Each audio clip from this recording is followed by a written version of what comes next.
আজকে বানাচ্ছি cheese omelette. তো চিজ অমলেটের জন্য আমার এখানে লাগছে কুচনো পেঁয়াজ, একটা কাঁচা লঙ্কা, বিনস ও পেঁয়াজ কলি, দুটো ডিম, ক্যাপসিকাম, এখানে চিলি ফ্লেক্স লাগছে, আর লাগছে চিজ, আর 2 কোয়া রসুন।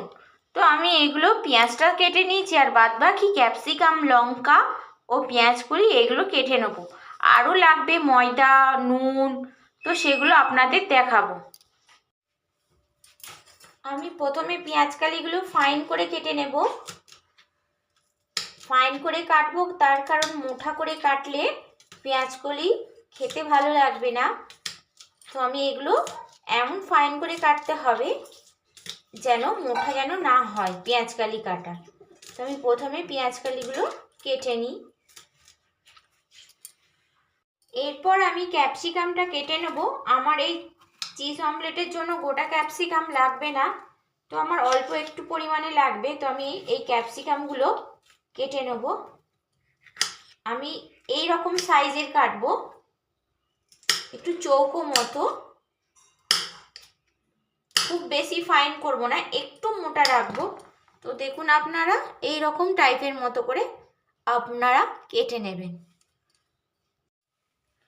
চিজটাকে একটা আমি কাটারের সাহায্যে ঘষে নেব। আপনারা ঠিক এরকম করে ঘষে নেবেন চিজটা।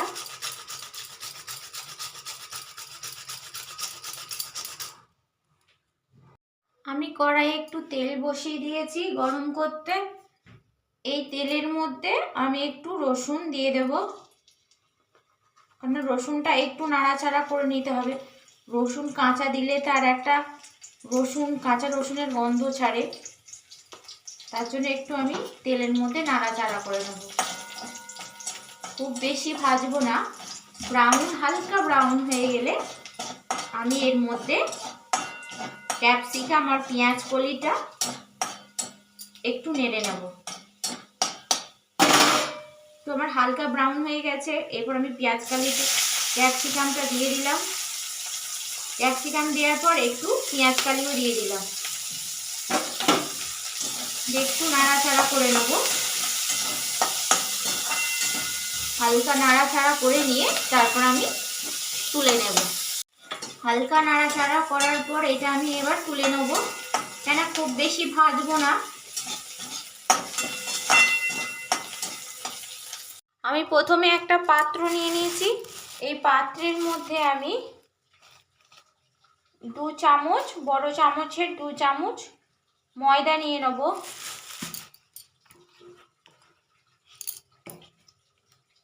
আর তার মধ্যে একটা ডিম ফাটিয়ে দিয়ে দেব। অল্প পরিমাণে একটু তেল দেব।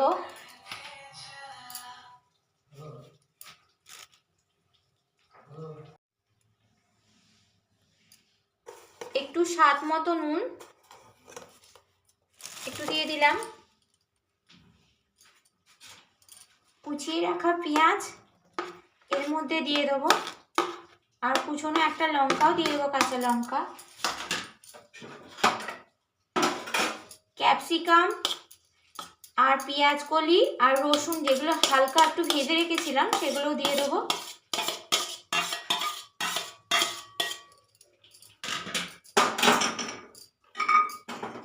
একটু যে চিজগুলো একটু এর মধ্যে একটু পুড়ে রেখেছিলাম সেই চিজগুলোও দিয়ে দেবো।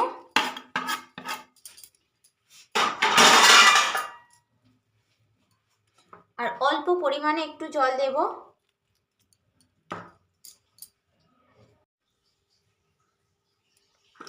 আর একটু অল্প পরিমাণে গুঁড়ো লঙ্কা দেবো, শুধু কালারের জন্য। আপনারা যদি মনে করেন এতে গোলমরিচ দিতেও পারেন, আর কোনো ভাজা মশলাও ব্যবহার করতে পারেন। তো আমি এর সাহায্যে ভালো করে এই জিনিসটা ফেটিয়ে নেব, এই ব্যাটারটা।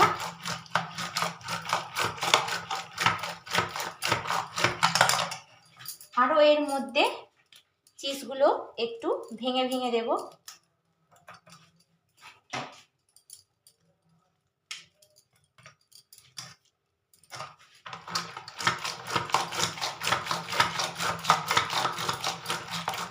আপনারা ঠিক এরম করে ব্যাটারটা ভালো করে ফেটিয়ে নেবেন।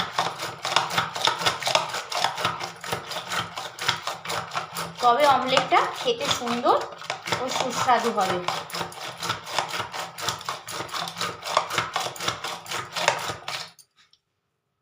আর একটু এর মধ্যে একটু টমেটো সস দিয়ে দিলাম, যে আবারও আমি এই ব্লেন্ডারের সাহায্যে একটু ফেটিয়ে নেব।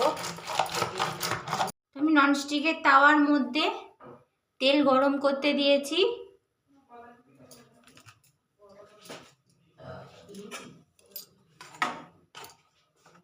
তো এবার আমি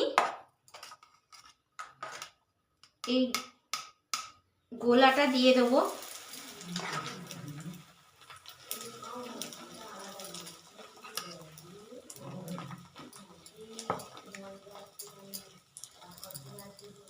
এই দিকটা হয়ে গেছে অমলেটের। এরপর আমি ওপিটটা উল্টে দেব।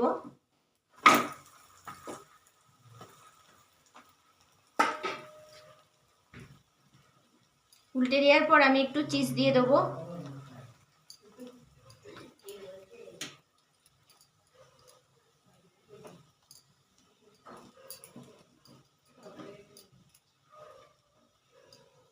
চিজ দিয়ে একটু নাড়াচাড়া করে নেব।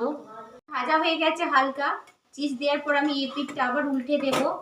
তো দেখুন যে চিজগুলো গোটা গোটা দিয়েছিলাম সেগুলো গলে গেছে।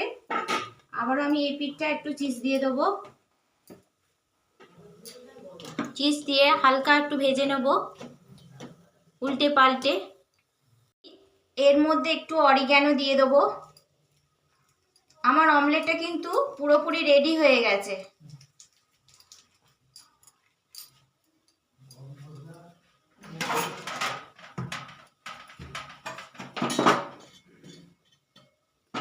এবার আমি তুলে নেব। আমার চ্যানেলটা ভালো লাগলে সাবস্ক্রাইব করবেন আর আমাকে কমেন্টে জানাবেন কারা এরকম গরম গরম অমলেট খেতে পছন্দ করেন। আর ফেসবুক থেকে যারা দেখছেন আমাকে ফলো করবেন। দেখা হবে আবার পরে অন্য কোনো নতুন ভিডিও নিয়ে।